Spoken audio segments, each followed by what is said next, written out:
In the village of Sundarpur lived a farmer named Manohar with his wife Shalu, son Mohit and daughter Meena.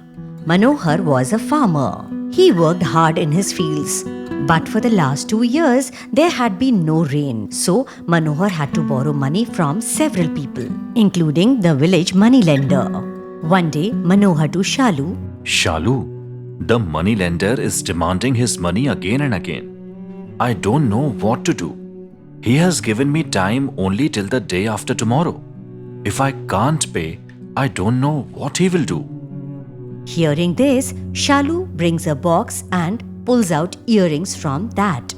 We already sold my jewelry, but these earrings, I got them made 3 years ago for Meena's marriage. If you sell these, at least this year we can manage something. Since there is no rainfall, there is no work anywhere. Please take them and sell them. But you got those earrings made with such effort. If we sell them too, how will we arrange for her wedding later? Everything will be fine. It will surely rain this time. Once we repay our loans, we will buy not just earrings but many ornaments for our Meena. All right, as you say. The next day, Manohar went to the money lender and sold the earrings. While counting the money lender said, Manohar, you have repaid most of what you owed, but still 5,000 rupees are left. If you want, I can lend you some more for 6 months. Tell me, do you need them? Thank you, sir. That would be a great help. Manohar took some more money to buy seeds and from the next day started cleaning his fields. Soon the first rains came and all the farmers began sowing. But again the rain disappeared. The fields dried once again. But since there was no other option, they put the seeds again. And once again the fields dried because there were no rains. The result again, the crops failed. It was one early morning and suddenly people heard loud crying from Sudha's house. Oh God, what has happened? Oh my God, why did you do this? If you wanted to go, you should have taken us along. You should have given us poison.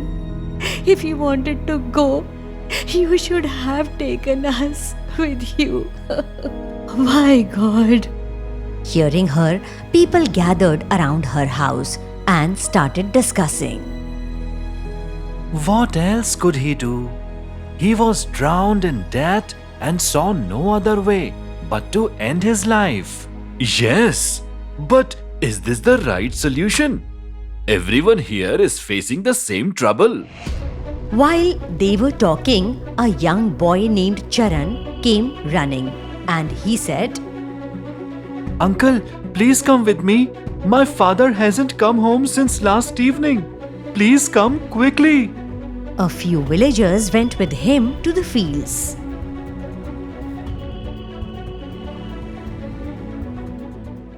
The whole village fell silent. After the funerals, everyone returned home quietly. At home, Manohar to Shalu. Shalu, this cycle of suicides has started again. Who knows when it will end? I am really worried. Yes, but I think ending life is never a solution.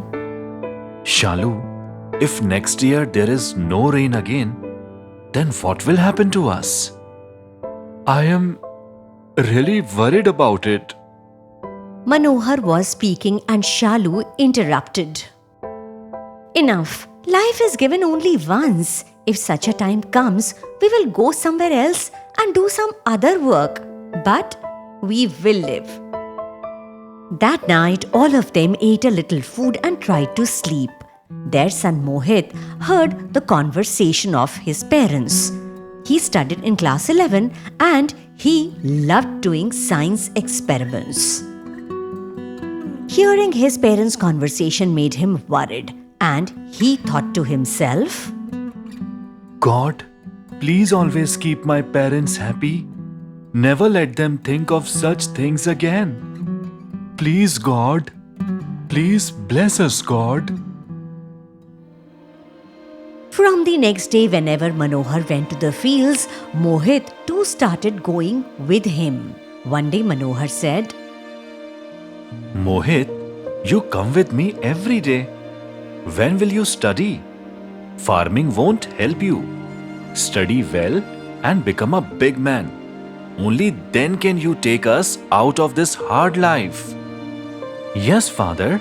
That's why I come, to learn something new. Mohit began experimenting. He dug a small pit, lined it with plastic and poured water into it to see how long it stayed. And then he made a bigger pit. Seeing this, Manohar said, Mohit, our field is already small and you are digging holes in it. Father, please trust me. What I am doing is for our better future, to save us from this loss. While they were talking, a man came running. Manohar! Manohar! Ram Lala drank pesticide today and ended his life, along with his whole family. What? Are you serious? Yes, I just came from there. Don't know where fate is taking us. Hearing this, Mohit made up his mind even more firmly. He now started planning how this pit can store more and more of water. He starts thinking how rainwater can be stored in this pit. Soon the rains began. This year, farmers sowed a bit late and luckily good rainfall followed. Crops were green everywhere. Because of the stored rainwater, Manohar this year managed to grow 2 crops in 1 year. This news spread quickly to nearby villages. People from nearby villages came to visit how Mohit and Manohar did this. People began doing the same. And Mohit, with the help of the villagers, dug holes and pits in the land nearby to stop the rainwater. And the result was the rainwater got stored in these pits. With the help of the small barriers on the hills, the wells began to fill again. And the result was that the groundwater rose. And then the once drought-hit village of Sundarpur, which was known for the farmers' suicides, it turned into a village that was full of hope and prosperity. Even with less rain, the village and the nearby areas never faced drought again. It was due to Mohit's brains and efforts that happiness filled every home.